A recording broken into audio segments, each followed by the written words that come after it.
एक ऐसे नबी जिन्होंने अल्लाह से दुआ करके सूरज को रोक दिया था।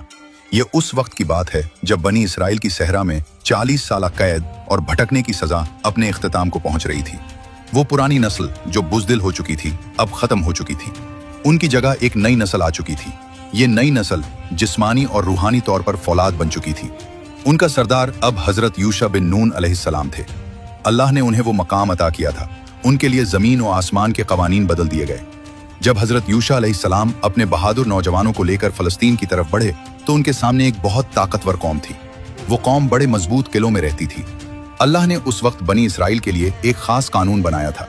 इस कानून को सिबत यानी हफ्ते का दिन कहा जाता था। हुक्म ये था कि हफ्ते का पूरा दिन सिर्फ अल्लाह की इबादत के लिए वक्फ होगा। उस दिन कोई भी दुनियावी काम मना था। शिकार या जंग करना सख्त गुनाह था। जब हजरत यूशा अलैहिस्सलाम का लश्कर शहर के करीब पहुंचा तो वहां के जालिम हुक्मरानों ने उनका रास्ता रोका। एक बहुत बड़ी जंग शुरू हो गई।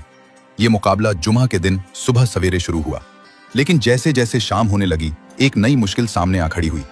सूरज तेजी से गुरूब हो रहा था। सब जानते थे कि जैसे ही सूरज डूबा जुमा का दिन खत्म हो जाएगा, हफ्ते का मुकद्दस वक्त शुरू हो जाएगा। उसमें जंग करना अल्लाह के हुक्म के खिलाफ था। हजरत यूशा अलैहिस्सलाम को फिक्र हुई कि अगर अब लड़ाई रोक दी गई तो दुश्मन को संभलने का मौका मिल जाएगा। हजरत यूशा अलैहिस्सलाम ने अपना रुख आसमान की तरफ किया। उन्होंने सूरज को मुखातिब होकर दुआ की। ये ऐसी दुआ थी जो तारीख में पहले कभी किसी ने नहीं की थी। उन्होंने फरमाया, ऐ सूरज, तो भी अल्लाह के हुक्म का पाबंद है और मैं भी अल्लाह के हुक्म का पाबंद हूँ। ऐ अल्लाह, इस सूरज को हमारे लिए थोड़ी देर रोक दे।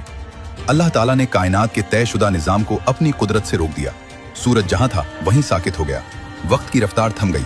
ये मोजज़ा तब तक बरकरार रहा जब तक बनी इसराइल ने दुश्मन के आखिरी किले को भी फतह नहीं कर लिया। आखिरकार बनी इसराइल ने शहर फतह कर लिया। इसके बाद ही सूरज गुरूब हुआ। यूं वो शुक्रगुजारी के साथ अपनी मंजिल पाने में कामयाब हुए।